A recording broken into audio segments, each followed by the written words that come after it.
Bonjour et bienvenue dans Scénar Flash, le petit format éclair qui est toujours là pour parler de points de scénario. Aujourd'hui, le Deus Ex Machina.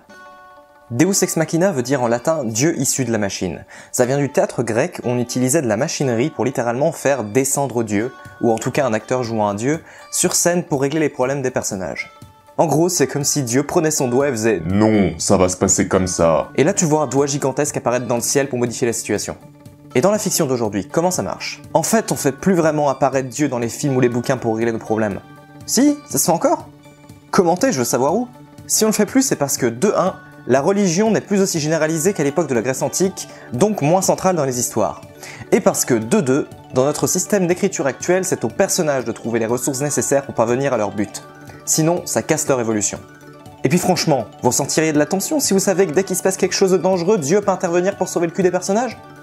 Pour autant, on a toujours aujourd'hui un procédé scénaristique qui se rapproche de cette idée.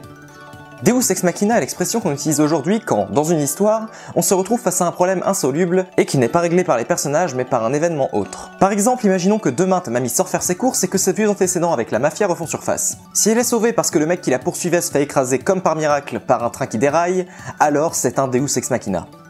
Alors oui, de nos jours, le Deus Ex Machina est la plupart du temps vu comme quelque chose de péjoratif. Mais en même temps, c'est frustrant quand on donne une épreuve à un personnage et qui finit par être sauvé par un pur caprice de scénariste. Un exemple. Dans Pirates des Caraïbes 5, le trident de Poséidon est capable d'annuler toutes les malédictions.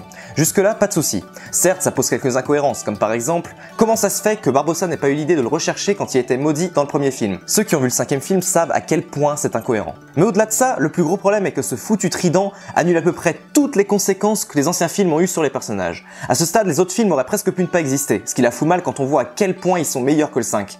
Même le 4 était mieux. Le Deus Ex Machina sur lequel est basé ce film salope la saga. Bref, tout ça pour dire, les Deus Ex Machina, dans l'absolu, c'est pas forcément une mauvaise chose, mais faites très attention quand vous en utilisez.